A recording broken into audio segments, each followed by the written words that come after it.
এই দিয়ে প্ৰধান বদৰুদ্দিন আজমলে কৈছে যে মুছলমান সম্প্ৰদায়ৰ যিসকল যুৱতীয়ে হিজাব পৰিধান নকৰে সেই সকল যুৱতী চৈতান আখ্যা দিছে আৰু তাৰ পিছতেই আৰু এক খুব ওপৰত গৈ এবাৰ AIDFৰ যিগৰাকী বিধায়ক ৰফিকুল ইছলামে মন্তব্য কৰিছে যে হিজাবক লৈ বাৰে বাৰে বিতৰ্ক হয় হিজাব আৰু অধিবক্তাই পৰিধান কৰা যিটো গ্ৰাউণ্ড প্ৰায় একেই বুলি মন্তব্য কৰিছে এবাৰ ৰফিকুল ইছলামে আৰু বাৰে বাৰে হিজাবক লৈ কিন্তু বিতৰ্ক হয় কিন্তু বিতৰ্ক নহয় অধিবক্তাই পৰিধান কৰা সেই কলা ৰঙৰ গ্ৰাউণ্ডটোক লৈ এই বিস্ফোৰক মন্তব্য কৰিছে AIDFৰ বিধায়কগৰাকীয়ে এই গুৰুত্বপূৰ্ণ খবৰে মুহূৰ্তত জনাইছো যেতো নিৰ্বাচনৰ সময় আহিলে এতিয়া ইতিমধ্যে AIDFৰ প্ৰাসংগিক হৈ পৰে হিজাব আৰু ধৰ্মীয় ৰাজনীতিৰে তেওঁলোকে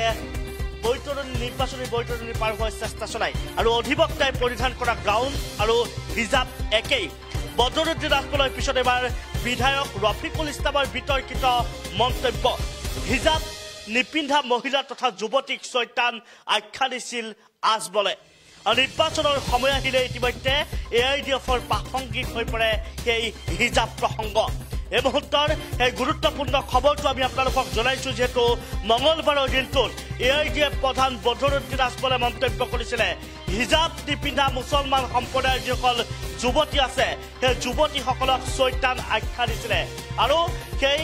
মন্তব্যক ইতিমধ্যে তল পেলাবলৈ উঠি পৰি লগা দেখিবলৈ পোৱা গৈছে AIDFৰ বিধায়কসকল আৰু AIDFৰ যিগৰাকী বিধায়ক ৰফিকুল ইছলামে এবাৰ মন্তব্য কৰিছে হিজাব সমান্তৰালকৈ উচ্চতম ন্যায়ালয়ৰ পৰা উচ্চ ন্যায়ালয়লৈকে যদি চোৱা যায় তেনেহ'লে অধিবক্তাই পৰিধান কৰা কলা ৰঙৰ যিটো গ্ৰাউণ্ড সেই গ্ৰাউণ্ডৰ সৈতে একে বুলি মন্তব্য কৰিছে ইয়াৰ পিছতেই এতিয়া চৰ্চা আৰম্ভ হোৱা দেখিবলৈ পোৱা গৈছে যে অধিবক্তাৰ গ্ৰাউণ্ডক লৈ ৰফিকুল ইছলামে এনেধৰণৰ মন্তব্য কেনেকৈ কৰিব পাৰিলে অধিবক্তাই পৰিধান কৰা সাজ পোছাকক লৈ কেনেদৰে প্ৰশ্ন উত্থাপন কৰিব পাৰিলে ৰফিকুল ইছলামে এই মুহূৰ্তৰ সেই গুৰুত্বপূৰ্ণ খবৰটো আমি আপোনালোকক জনাইছো যে নিৰ্বাচনৰ সময় আহিলে ইতিমধ্যে হিজাবৰ প্ৰাসংগিকতা পোৱা দেখিবলৈ পোৱা যায় ধৰ্মীয় ৰাজনীতিৰে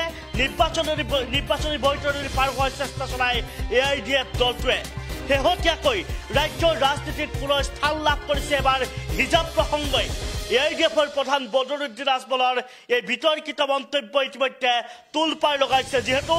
AIDF প্ৰধান বদৰুদ্দিন আজমলে প্ৰথমে মন্তব্য কৰিছিলে যে ইছলাম সম্প্ৰদায়ৰ যিসকল যুৱতীয়ে হিজাব পৰিধান নকৰে সেইসকল যুৱতী চৈতান এইবুলি আখ্যা দিছিলে বদৰুদ্দিন আজমলে আৰু তাৰ পিছতেই এবাৰ পুনৰ বিতৰ্কত সোমাই পৰা দেখিবলৈ পোৱা গৈছে AIDFৰ যিগৰাকী বিধায়ক ৰফিকুল ইছলামে এবাৰ মন্তব্য কৰিছে যে অধিবক্তাই পৰিধান কৰা গ্ৰাউণ্ড আৰু মুছলমানৰ হিজাব একেই ন্যায়ালয়ত অধিবক্তাই পৰিধান কৰা গ্ৰাউণ্ড হিজাবৰ সৈতে ৰিজালে AIDFৰ যিগৰাকী বিধায়ক ৰফিকুল ইছলামে মঙলবাৰৰ দিনটোত মন্তব্য কৰিছিল ইছলাম যুৱতীসকলক লৈ যিসকলে পৰিধান নকৰে যিসকলে হিজাব পৰিধান নকৰে তেওঁলোকক চৈতান আখ্যা দি মন্তব্য কৰিছিল বদৰুদ্দিন আজমলে আৰু হিজাব নিপিন্ধা যুৱতীসকলক লৈ যি মন্তব্য কৰিছিলে সেই মন্তব্যক তল পেলাবৰ বাবে এবাৰ উঠি পৰি লগা দেখিবলৈ পোৱা গৈছে ৰফিকুল ইছলাম আৰু তাৰ পিছতে তীব্ৰ প্ৰতিক্ৰিয়াৰ সৃষ্টি হৈছে বিভিন্ন মহলত আৰু এবাৰ আজমল বচাও অভিযানত নামি পৰা দেখিবলৈ পোৱা গৈছে দলটোৰ একাংশ বিধায়ক আৰু আজমলৰ বক্তব্যক সমৰ্থন কৰিবলৈ গৈ এবাৰ ৰফিকুল ইছলামে মন্তব্য কৰিছে যে ন্যায়ালয়ৰ অধিবক্তাসকলে পৰিধান কৰা গ্ৰাউণ্ডটো প্ৰায় একেই বুলি মন্তব্য কৰিছে আৰু ন্যায়ালয়ত অধিবক্তাই গ্ৰাউণ্ড পিন্ধাত কোনেও আপত্তি নকৰে কিন্তু মুছলমান সম্প্ৰদায়ৰ যুৱতীসকলক বা হিজাবক লৈ কিয় বাৰে বাৰে বিতৰ্ক হয় বুলিও মন্তব্য কৰিছে আৰু ৰফিকুল ইছলামৰ মতে সাংসদ হোৱাৰ উপৰিও বদৰুদ্দিন আজমল এজন ইছলামিক স্কলাৰ বুলিও মন্তব্য কৰিছে এবাৰ ৰফিকুল ইছলামে সমান্তৰালকৈ তেওঁ আৰু বহুকেইটা মন্তব্য কৰিছে তেওঁ মন্তব্যত বহুকেইটা কথা ইতিমধ্যে উন্মোচিত হোৱা দেখিবলৈ পোৱা গৈছে যে ৰফিকুল ইছলামে কৈছে যে কাপোৰ নিপিন্ধাৰ কথা বদৰুদ্দিন আজমলে কোৱা নাই তেওঁ কৈছে যে কাপোৰ অতিৰিক্ত কাপোৰ পিন্ধাৰ কথাহে কৈছে অতিৰিক্ত কাপোৰ পিন্ধা কথা কোৱাৰ লগে লগেই অৰ্থাৎ হিজাবৰ প্ৰসংগ অহাৰ লগে লগেই কিয় বিতৰ্কত সোমাই পৰিব লাগে কিয় আচলতে সেই বিষয়টো চৰ্চা হ'ব লাগে বুলি মন্তব্য কৰিছে প্ৰথমে মই আপোনালোকক মন্তব্যটোৰ কিছু অংশ মই আপোনালোকক শুনাই ল'ব বিচাৰিছোঁ পুনৰ মই আপোনালোকক মন্তব্য শুনাম কিন্তু প্ৰথমে ৰফিকুল ইছলামৰ সেই বিশেষ মন্তব্যটোৰ কিয়দাংশ মই আপোনালোকক শুনাই লৈছোঁ হাইকোৰ্টেৰ পৰা সুপ্ৰিম কোৰ্টেৰ আমাৰ এডভোকেটসকলে যেটো গ্ৰাউন্ড পিন্ধে আমাৰ যে মহিলাসকলে বোৰকা পিন্ধে বোৰকাৰ দৰেই ইসলামৰ বিধি বিধান ইসলামৰ যিমান পৰামৰ্শ আছে এজ এ ইসলামিক স্কলাৰ তেখেতে মুসলিম সমাজক দিব পাৰে আৰু তেখেতৰ দিয়াটো এইটো তেখেতৰ দায়িত্ব কৰ্তব্য এটা কথা হল যে পালন কৰা এইটো যিসকল মুসলিম সমাজ আছে নাৰী সমাজ আছে কোনোবা একসেপ্ট কৰিছে কোনোবা কৰা নাই কিন্তু এইখিনি তো তেখেতে নতুন কোনো কথা কোৱা নাই আপোনালোকৰ কাৰণে নতুন হ'ব পাৰে মিডিয়াৰ বন্ধুসকলৰ কাৰণে নতুন হ'ব পাৰে মই আপোনালোকক আহ্বান জনাইছো আপোনালোকে এই কথাবাৰ্তাবিলাক আৰু ভালকে মানুহক জনাওক পজিটিভ লাইনত কাৰণ এজন নাৰীয়ে হিজাব পিন্ধিলে সন্মান লাগব নহয় আপুনি যদি যায় এই কৰোনাৰ সময়ত সব মাস্ক পিন্ধি মুখখন ঢাকি ৰাখিছে কাৰো কোনো অসুবিধা নাই প্ৰশ্ন হোৱা নাই আপুনি ঠাণ্ডা বতৰত আপুনি যাব কাশ্মীৰৰ পৰা আৰম্ভ কৰি লাডাখ এইবিলাক ষ্টেটত যদি যাব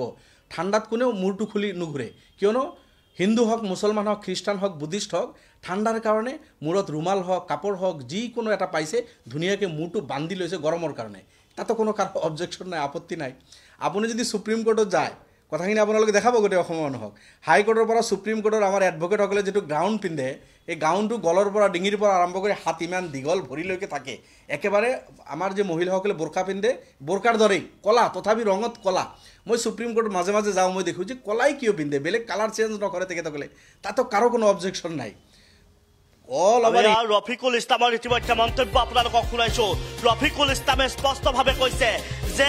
মুছলমান সম্প্ৰদায়ৰ যুৱতীসকলে পৰিধান কৰা যি হিজাব সমান্তৰালকৈ অধিবক্তাই যি গ্ৰাউণ্ড পৰিধান কৰে সেই গ্ৰাউণ্ডৰ সৈতে একে বুলিও মন্তব্য কৰিছে আমি ইতিমধ্যে ৰফিকুল ইছলামৰ সেই মন্তব্য আপোনালোকক শুনাইছো আৰু এটা প্ৰশ্ন কৰিছে যে অধিবক্তাই পৰিধান কৰা যিটো গ্ৰাউণ্ড সেইটো কিয় সদায় কলা ৰঙৰ পিন্ধিব লাগে বুলিও মন্তব্য কৰিছে ৰফিকুল ইছলামে ইয়াৰ পিছতে বিতৰ্কত সোমাই পৰা দেখিবলৈ পোৱা গৈছে AIDFৰ বিধায়ক ৰফিকুল ইছলাম আমি আপোনালোকক মন্তব্য শুনাইছো কিন্তু ইয়াৰ মাজতে প্ৰশ্ন উত্থাপন হৈছে যে ৰফিকুল ইছলামে এই প্ৰশ্ন উত্থাপন কৰিবৰ বাবে কোন হয় যিহেতু AIDFৰ বিধায়ক ৰফিকুল ইছলামে তেওঁলোকৰ যি আচলতে ইছলাম সম্প্ৰদায়ৰ বিষয়ক লৈছে তাক ক'ব লগা একো নাই কিন্তু যে তাত অধিবক্তাসকলে পৰিধান কৰা যিসমূহ সাজপাৰ অধিবক্তাসকলে পৰিধান কৰা সাজপাৰক লৈ কিয় মন্তব্য কৰিছে তাক লৈ প্ৰশ্ন উত্থাপন হৈছে মই পুনৰ ফুল প্লেটৰ জৰিয়তে আপোনালোকক জনাব বিচাৰিছো সমগ্ৰ বিষয়টো যেটো এবাৰ বিতৰ্কত পুনৰ সোমাই পৰা দেখিবলৈ পোৱা গৈছে AIDFৰ প্ৰধান বদৰুদ্দিন আজমল প্ৰথমে বিতৰ্কত সোমাই পৰিছে আৰু সেই বিতৰ্কত তল পেলাবৰ বাবে এবাৰ দলটোৰ বিধায়কসকল নামি পৰা দেখিবলৈ পোৱা গৈছে আমি আপোনালোকক সেই খবৰ জনাইছো ধৰ্মীয় ৰাজনীতিৰে ইতিমধ্যে নিৰ্বাচনী বৈতৰণি পাৰ হোৱাৰ যেন এক প্ৰকাৰে চেষ্টা চলাইছে AIDFে অধিবক্তাই পৰিধান কৰা গ্ৰাউণ্ড আৰু মুছলমানৰ হিজাব একে বুলিও মন্তব্য কৰিছে আৰু বদৰুদ্দিন আজমলৰ পিছত এবাৰ বিধায়ক ৰফিকুল ইছলাম বিতৰ্কত সোমাই পৰা দেখিবলৈ পোৱা গৈছে আমি আপোনালোকক সেই খবৰ জনাইছো যেটো এটা বিস্ফোৰক মন্তব্য কৰিছে যে হিজাব সমান্তৰালকৈ অধিবক্তাই পৰিধান কৰা গ্ৰাউণ্ড একে আখ্যা দিবলৈ গৈছে ৰফিকুল ইছলামে মন্তব্য আছে বা পুনৰবাৰ মন্তব্য আগবঢ়াইছো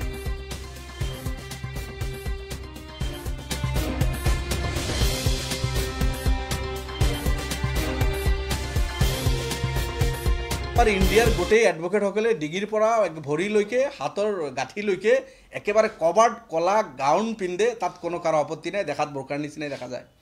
আচ্ছা খ্ৰীষ্টান নানসকলে সিস্টাৰ্ছসকলে মূৰত ধুনীয়াকৈ এটা এক্সট্ৰা কাপোৰ তেখেতসকলে দিয়ে এইটো আপোনালোকে দেখিছে তাতো কাৰো কোনো আপত্তি নাই গতিকে মুছলমান মহিলাসকলক তেখেতে হিজাবৰ কথা কৈছে লগতে এইটো কৈছে তেখেতে নিজে ডক্টৰ বনাই আছে তেখেতে নিজে IITN বনাই আছে তেখেতে নিজে UPSC ACS IPS ISৰ কথা তেখেতে কৈ আছে আৰু বনায়ো আছে তেখেতে গতিকে তেখেতে তো বেয়া তেতিয়া হলহেঁতেন যে যদি কোনোবা পৰামৰ্শ দিলেহেঁতেন যে মহিলাসকলে কাপোৰ পিন্ধিব নালাগে মহিলাসকলে কাপোৰ পিন্ধিব নালাগে বা কম কাপোৰ পিন্ধিব লাগে তেতিয়াহ'লে এই কথাটো বেয়া এতিয়া কাপোৰ পিন্ধাৰ কথা কৈছে এইটো কোনো বেয়া হ'ব নোৱাৰে এটা কথা হ'ল যে কাপোৰ পিন্ধাটো মানুহৰ চইচ কোনে কিমান পিন্ধিব কেতিয়া পিন্ধিব কেনে ধৰণৰ কাপোৰ পিন্ধিব এইটো ইন্ডিভিজুৱেল চইচৰ কথা কিন্তু যেহেতু তেখেতে ইছলামিক স্কলাৰ হয়, ইছলামত যিখিনি কথা আছে ধুনীয়াকৈ তেখেতে কৈ দিছে। কোনোবা মানিলে ডেটছ অ'কে, নামানিলেওতো আৰু কম্পেল কৰা নহয়, তাকতো আৰু বান্ধি ধৰি হেৰি কৰা নহয়। কিন্তু এইটো একো নতুন কথাও তেখেতে কোৱা নাই, একো বেয়া কথাও কোৱা নাই। মই ভাবোঁ আপোনালোকে এই কথাটো পজিটিভলি যদি প্ৰচাৰ কৰে ইয়াৰ ভাল লাভেই হ'ব। আপুনি হেৰিত যাব, নেহেৰু ইউনিভাৰ্চিটিত যাওক, দিল্লী ইউনিভাৰ্চিটিত যাওক, জামিয়া মিল্লিয়া ইউনিভাৰ্চিটি যাওক, বানাৰস হিন্দু বিশ্ববিদ্যালয়ত যাওক, যিবিলাক মুছলিম ছোৱালী আছে মোৰ দেন 50% আপোনালোকে তেখেতসকলে যি কুৰ্তা পাইজামা বা যি পিন্ধিছে মূৰত কিন্তু হিজাবটো লগাইছে তেখেতসকলে। বেয়া একো হৈছে নেকি? আৰু সেই ছোৱালীবিলাকে IASও হৈ আছে, IPSও হৈ আছে, চাইণ্টিষ্ট হৈ আছে, ডক্টৰ হৈ আছে, আপোনাৰ টিচাৰ্ছ হৈ আছে মুছলমানৰ সেই ছোৱালীবিলাকে। মই আপোনাক ক'লোঁ আপোনালোকে যাওক সেই বিশ্ববিদ্যালয়বিলাক আপোনালোকে চাওক, হিজাব পিন্ধি আছে। হিজাব ইছলামৰ এইটো এটা মহিলাসকলৰ কাৰণে পিন্ধাৰ পৰামৰ্শ ইছলামত আহিছে, সেই কথাখিনি তেখেতে কৈছে, একো বেয়া কোৱা নাই। পলিটিক্সৰ কাৰণে এচাম মানুহে যিসকলে ইয়াৰ মাহাত্ম্যটো বুজি পোৱা নাই সেইসকলে এই কথাটো কৈছে। মই বিধায়ক, মোৰ মিছেছে হিজাব পিন্ধে আৰু আনন্দে চিত্তে পিন্ধে, তেখেতে নিজে পিন্ধে। মোৰ ছোৱালী এতিয়া ডাঙৰ হৈ আছে, তাই নিজে মোক কৈ আছে যাবা মোক এনেকৈ ধুনীয়া ধুনীয়া হিজাব আপুনি কেইটামান কিনি আনি দিব। এতিয়া মই স্কুলৰ পৰা আহি বাকী অট্টত যাবলৈ হ'লে মই হিজাব পিন্ধিম। গতিকে এইটো নহয় যে আমি খালি চৰৰ মানুহক পিন্ধাব কৈ আছোঁ। এজ এ হ'ল মই বিধায়ক নহওঁ, ডক্টৰ, ইঞ্জিনিয়াৰ, প্ৰফেচাৰ, চবৰে মুছলমানৰ ছোৱালীসকলে, নাৰীসকলে হিজাব পিন্ধিলে সৌন্দৰ্য আৰু বৃদ্ধিয়ে হয়, বেয়া একো নহয়। কাপোৰটো খোলাৰ কথা কোৱা নাই, কাপোৰ কম পিন্ধাৰ কথা কোৱা নাই, কাপোৰ বেছিকৈ